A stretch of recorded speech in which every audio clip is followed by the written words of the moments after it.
శ్రీ సత్యసాయి జిల్లా పుట్టపర్తిలో వైఎస్ఆర్సీపీ ఆధ్వర్యంలో అన్నదాత రైతు పోరు కార్యక్రమం నిర్వహించారు. కార్యక్రమంలో మాజీ ఎమ్మెల్యే పుట్టపర్తి సమన్వయకర్త దుద్దుకుంట శ్రీధర్ రెడ్డి పాల్గొన్నారు.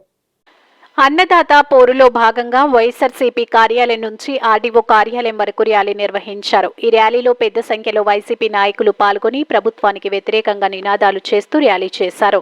అనంతరం ఆర్డీఓ కార్యాలయం ఎదుట బైఠాయించి రైతులను ఆదుకోవాలని ధర్నా చేశారు. రైతులకు సమృద్ధిగా ఎరువులు అందించాలని డిమాండ్ చేశారు. ఈ సందర్భంగా మాజీ ఎమ్మెల్యే శ్రీధర్ రెడ్డి మాట్లాడుతూ కూటమి ప్రభుత్వం అధికారంలోకి వచ్చిన తర్వాత రైతులు అవస్థలు పడుతున్నారన్నారు. యూరియా ఎరువులు అందక ఆర్ఎస్కే కేంద్రాల వద్ద రైతులు బారులు తీరారని మండిపడ్డారు. గత ప్రభుత్వంలో రైతులకు గిట్టుబాటు ధర కల్పించడమే కాక అన్ని విధాలుగా ఆదుకోవడం జరిగిందన్నారు. రైతులకు అండగా వైసీపీ ప్రభుత్వం ఉంటుందని, వారి పక్షాన పోరాడుతుందని శ్రీధర్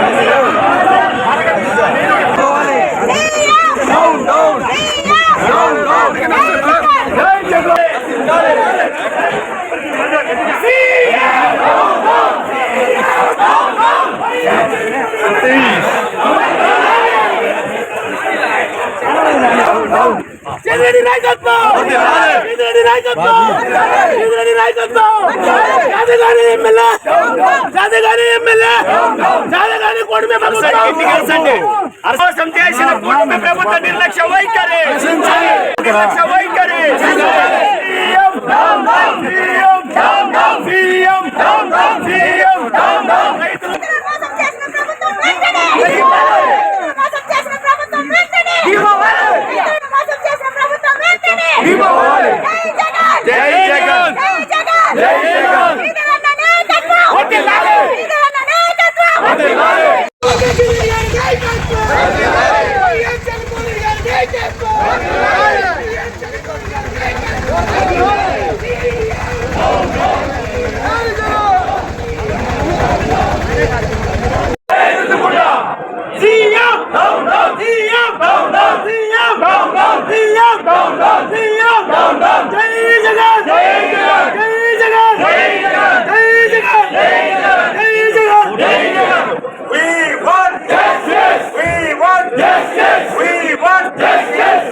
మంది ఉన్నారు.